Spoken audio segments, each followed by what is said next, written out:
In this video, we will present a brief comparison of inflation measurements, largely in the United States. My name is Kirby Arcundiff. I have a Ph.D. from the University of Illinois at Urbana-Champaign. I'm a chartered financial analyst and a certified financial planner. I currently work as a retirement strategist and portfolio analyst, as well as an adjunct professor of accounting and financial management.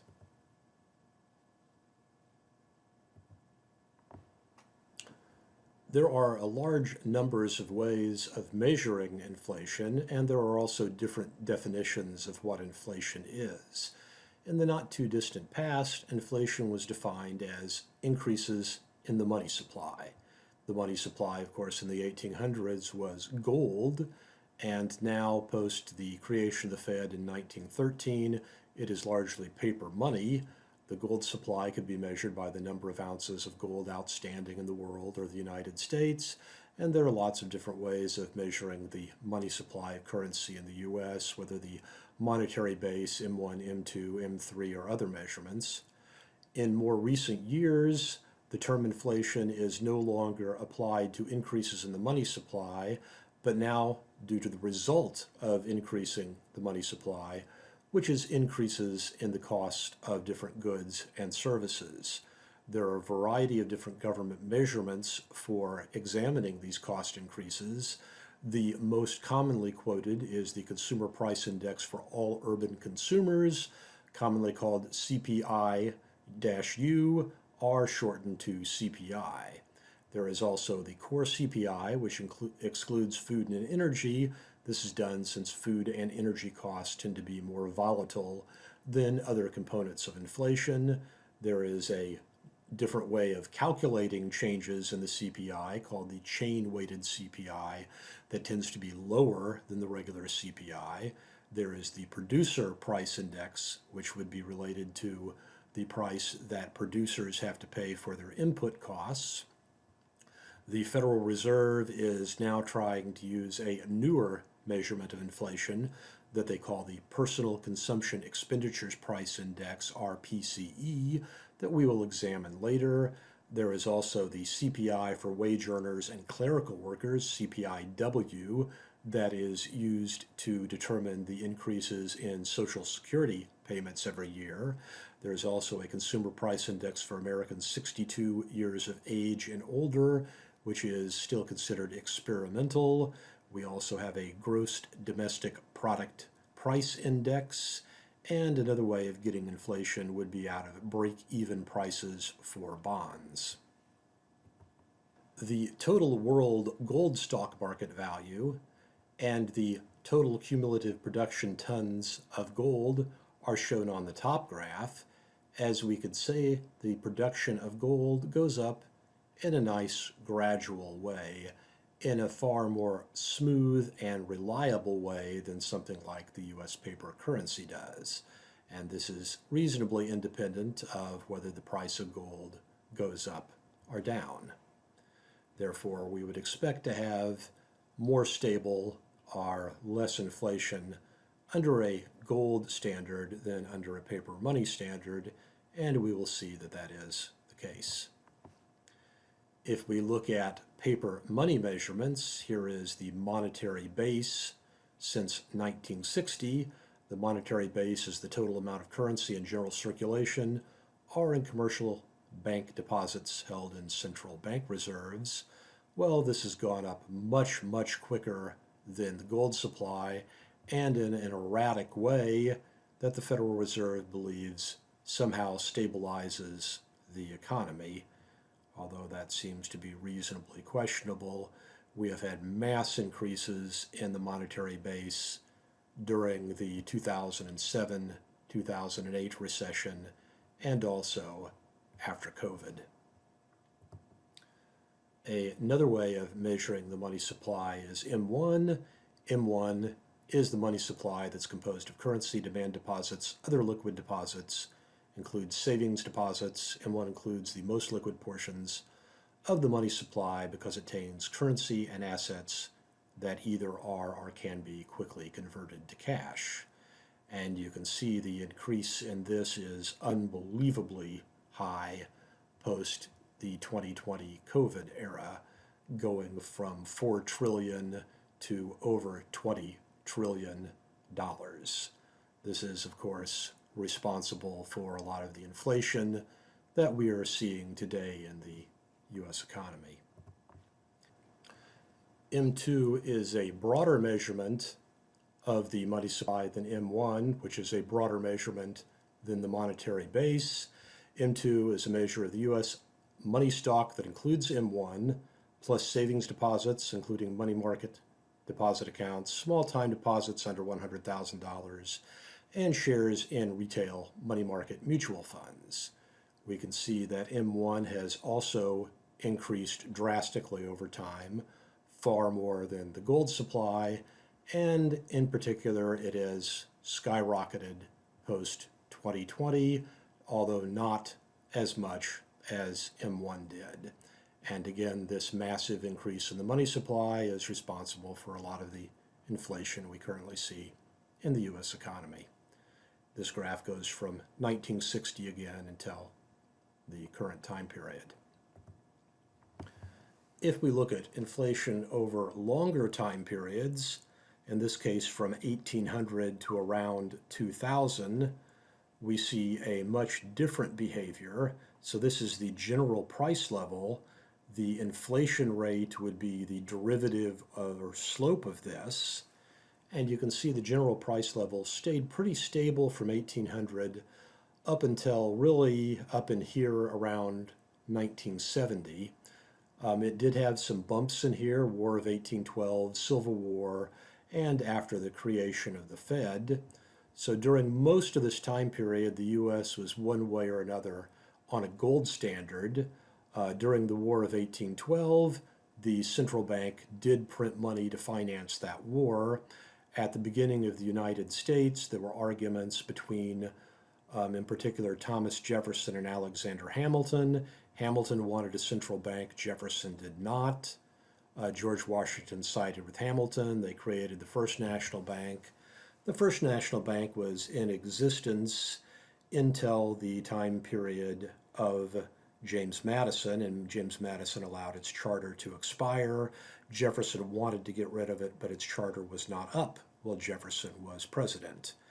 After Madison let the charter expire, the War of 1812 broke out, and Madison changed his mind, thinking he might need to be able to print money to pay the military, to fight off the British after they burned the White House.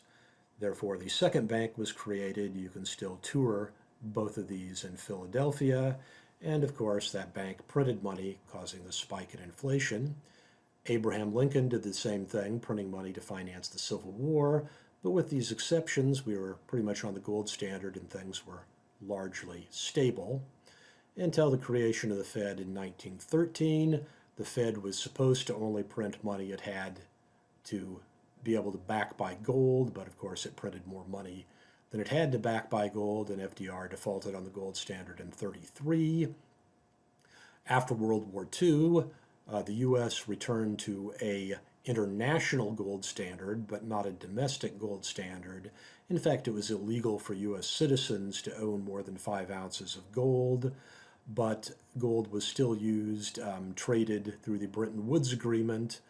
The idea would be other currencies would be tied to the U.S. dollar would be tied to gold, and all of this was handled through the New York Fed, and again, you can tour the gold cells at the base of the New York Fed. Of course, as always, the U.S. government printed more currency than it had gold to back it, and around the early 70s, Richard Nixon defaulted on the gold standard. They had printed way more money than they had gold to back to finance Lyndon Baines Johnson's Great Society program and the war in Vietnam. So the U.S. currency was completely broken from any gold standard after Nixon's default, and you can see this mass increase in the price levels since the default on Bretton Woods by Richard Nixon. This does not mean that during early time periods when there was at least something resembling a gold standard, there wasn't inflation. There was, here we see inflation during World War I, but you see de-inflation afterwards canceling it. And of course, if we go back to our previous graph, if you're a businessman, it is much easier to do business when you know what future prices are going to be than when prices are changing all the time. So we did have inflation, we did have deflation, they went back and forth. Since the real advent of modern central banking and complete tying are complete breaks of any ties with the gold standard, pretty much all we've had is inflation with a few little blips. And of course, they keep also changing how they define inflation to make it lower than it really is. So in modern times, just the last little over 10 years here, we have inflation data, percent change from a year ago. We list the PPI, our producer price index, the core PPI, the CPI, the core CPI, and then the modern one here that the Fed is pushing now, the PCE. You can see the PPI recently is the highest one, which probably means producers are getting squeezed very heavily now, and they will attempt to pass those costs along to the consumer in the CPI. And then the more modern measurement the Fed likes, the PCE, is down here at the bottom. The Fed, of course, likes the PCE because it measures inflation at a very low rate, or one might say it under measures inflation. In the past, the most quoted measurement of inflation was the Consumer Price Index. The Federal Reserve is now trying to say that the CPI overestimates inflation, and they prefer the measurement of the Personal Consumption Index, RPCE. So it is a good idea to look at the difference in the basket of goods that is measured with these two different measurements. The Consumer Price Index, the largest component of the basket of goods that is going up in price, is housing at 42%. That is much smaller in the Personal Consumption Index of only around 23%. The next largest component of the CPI at 15.7% is transportation. That is again much smaller in the Personal Consumption Index at under 10%. Then we see food and beverages at 14.8, which again is smaller with the PCE at 13.9. What is much larger with the PCE is the other goods and services category, going from 12.7 to 23.1. And then we have also healthcare at 8.8 in the CPI, that is much, much larger in the PCE at 22.3. And the remaining item, recreation, goes from 5.8 to 8.2. The PCE is probably a broader measurement of consumption than the CPI. It also includes items that are probably less likely to go up in price, and we will see in later graphs that inflation is highly dependent on what you stick in the basket of goods. Not only the weighting of the basket of goods, but how often that weighting is changed has a very significant effect on the measurement of inflation. The CPI measures the change in the cost of a set of goods and services purchased by consumers from one time period to the next. For most of the history of the CPI, the first 50 years of producing it, the Bureau of Labor Statistics updated the spending weights every 10 years based on information from several years earlier collected in periodic surveys. Over time, those surveys, the Consumer Expenditure Survey, became continuous, and the Bureau of Labor Statistics began updating the CPI spending weights every 2 years, beginning in January of 2002. How often should the Bureau of Labor Statistics change the basket of goods? Well, if they don't do it often enough, the inflation proxy will not keep up with consumption changes due to technological developments. If we look at people 100 years ago, they did not consume technology like we do today, and the basket of goods of people living on a farm is drastically different than the basket of goods today for people living in a house with a TV and a car, etc., etc. On the other hand, if they change it too often, they will not capture decreases in standards of living. If I can't afford to fly anymore and I give up flying, then flying is no longer in my basket of goods and my standard of living has gone down, but that's not necessarily reflected in inflation if the basket changes too quick. Decreases in standards of living are far more likely to show up in the consumer price index than in the personal consumption index. And they were far more likely to show up in the CPI when the basket of goods was changed every 10 years than now when it is changed only every 2 years. So the reasons for this is the CPI at least still keeps the basket of goods every 2 years. The PCE does a continuous change in the basket of goods. So examples of decreases in standard of living could be substitution effects. If food and gas go up, consumers take fewer vacations and lower their standard of living. Well, then their basket of goods is changed and the percentage of food and gas is decreased in the basket of goods. So under something like the PCE, you're only going to see inflation if people keep consuming something and the price goes up. If they give up on consuming it because they can't afford it, then it does not show up in inflation. Another example would be riding a bike to work instead of driving. Under the PCE, this would just be sort of a lifestyle change, and it's not a decrease in a standard of living.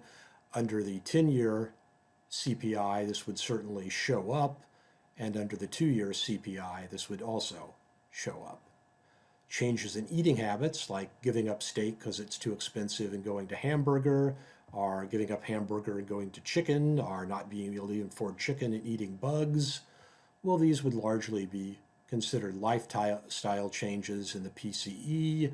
You would just say that the basket of consumption goods has changed, and they would not show up nearly as much in inflation. They would definitely show up in the 10-year basket of goods CPI, and they would still somewhat show up in the 2-year basket of goods CPI. Other changes that the Bureau of Labor Statistics has made to the inflation calculations are hedonic corrections.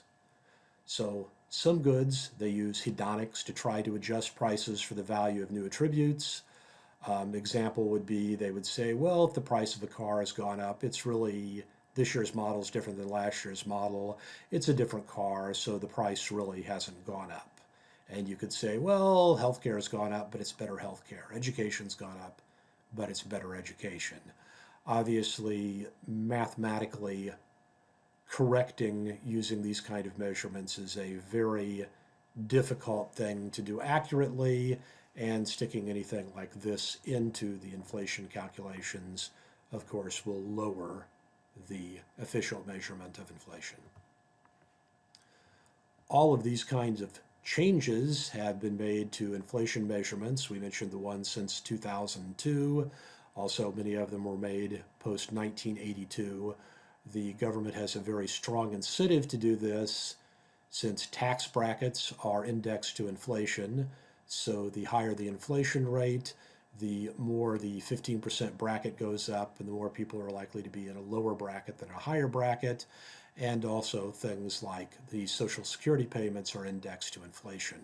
So if you underestimate inflation, you cut people's Social Security payments and you increase people's taxes. So the incentive of the government is to say inflation is much lower than perhaps it actually is. The people at Shadow Stats attempt to calculate the US CPI the way it was before hedonic corrections and the basket of good changes, and they would say today that the inflation rate is around 17%. The official government numbers are down here around 8%. And as we go back, these two converge together before all of these different changes were made. So in general, the PCE, the Personal Consumption Index, is going to always be lower than the CPI or the Consumer Price Index, and the government would obviously like to use the PCE more often than the CPI, and the Federal Reserve is talking about targeting the PCE versus the CPI as their inflation measurement when they decide how much to increase the U.S. money supply. Other changes made beyond the basket of goods changes we mentioned is the Chained Consumer Price Index for all urban consumers. This is another way of changing the basket of goods more frequently for the CPI and making it more like the Personal Consumption Index. So since August 2002, the Bureau of Labor Statistics has published an alternative index, the Chained CPI-U, which attempts to account for the effects of substitution on changes in the cost of living. The Chained CPI-U provides a more accurate estimate of the changes in the cost of living, but not necessarily the standard of living, from one month to the next by using market baskets from both months, thus chaining the 2 months together. So the chain-weighted CPI, of course, is going to be lower than the CPI, and the 2-year CPI is going to be lower than the 10-year CPI. Another way, of course, of increasing taxes is by changing what inflation measurement, again, you use for the tax brackets. So a U.S. federal law passed in 2017 applied the chain-weighted CPI instead of the primary CPI for adjusting the incremental increases in income tax brackets. By switching to this metric, the increases on tax brackets adjustments will be comparatively smaller each year. This move to chain-weighted CPI is expected to push more citizens into higher tax brackets over time, therefore increasing the taxes they owe and in turn increasing tax revenues collected by the Internal Revenue Service. So it was a way of creating a tax increase without basically telling the people you're increasing their taxes. It's a stealth income tax increase. Social Security, as we mentioned, is also indexed to one of the inflation measurements, in this case the CPI-W. So the federal government uses a version of the CPI for wage earners and clerical workers to adjust for Social Security benefits for inflation. And the way they do this is they average July, August, and September of, in this case, the current year. It will be in 2022 versus what the average inflation rate was in July, August, and September of 2021. And the year-over-year change for those 3 months will determine the cost of living increase that Social Security recipients receive. This somewhat makes sense since they're averaging over 3 months to stabilize inflation during that time period, and these would be the last 3 months where data would be available before the end of the year, since December will take a little time to calculate. Graphically, what difference does chaining the CPI make? Well, you can see since 2000 to 2022, we're going from maybe a total increase of 40-some% to 50-some%. So it's certainly going to make a difference on the tax brackets over that time period. We could also compare the CPI and the PCE. And again, the PCE is going to have a significant decrease in cost of living measurements over the CPI. So the PCE will at least claim inflation is lower than the CPI.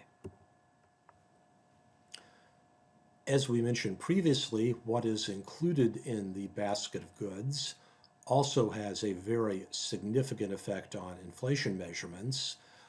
Hospital services, for example, have skyrocketed in price over the last 20 years and beyond that, whereas things like TVs have gone down. So we can see areas that have had lots of government subsidies and lots of government involvement. Hospital services with Medicare, Medicaid, and Obamacare have gone up in price drastically.